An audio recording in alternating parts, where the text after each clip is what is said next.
Hey, everybody talks about doing the right thing, but this is the gracious thing. I wonder what that's about. Let's go.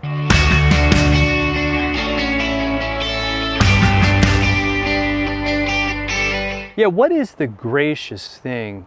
I guess to understand it, we got to understand like what is grace. What I'm referring to is in 1 Peter chapter 2, in verses 19 to 20, when he says these words. He says, "For this is a gracious thing."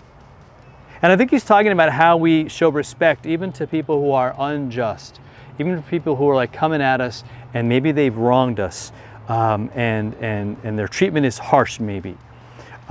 Because this is a gracious thing. When mindful of God, one endures sorrows while suffering unjustly. For what credit is it if, when you sin and you're beaten for it, you endure? But if you do good and you suffer for it, you endure. This is a gracious thing in the sight of God. For to this you've been called, because Christ also suffered for you, leaving you an example, right? His example, so that you might follow in his steps. There was a book called In His Steps, and it was the What Would Jesus Do movement came out of that.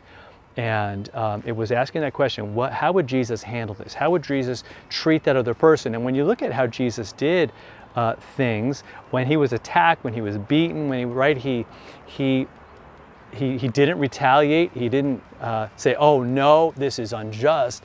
It was like, it was why he came, right? It was why he did all the things that he did, to suffer for us, to die for us, to give his life for us, so that we would have life and have it eternally. And what Peter here is saying is, let's use that as the launch pad for how we live and how we treat other people. Not like, hey, these are my rights or this and that. Now again, I know we have rights and other things. I'm not trying to say we throw those out. But when it comes to, right, I think we go crazy when we have rights on everything, and everyone should almost serve us. We get it wrong. He's saying, look, if you're doing a bad job and you get punished for it, and in this case he says get beaten for it, well, that's, are you going to get a pat on the back because you endured it? Even though, right, I don't know if we want to say you deserved it, but you were not doing what you were supposed to do. But if you're doing what you're supposed to do, if you're doing good, if you're being forgiving and being loving, and you catch flack for it, right? If you get punished for it, and you endure under that, he's like, man, that's living the life, man. That's going to be living counterculturally and against the grain. And you're going to be doing God's thing in his world as his child. And that is incredible. That is amazing. And that's going to show the world what grace really looks like. Again, not that we're doormats. That's not the point at all. But our first reaction isn't always going to be, boom, I'm going to launch. It's going to be, all right, Lord, what are you doing here? I want us to stop, pause, maybe leave the situation for a minute if you can, and just say, Lord, what are you teaching me here? Lord, how can I do life that's going to show these people who you are, that's going to show them who I am because of you, how much I'm loved, how much I'm forgiven because of you, and the life that I live, really because you're so awesome and so amazing.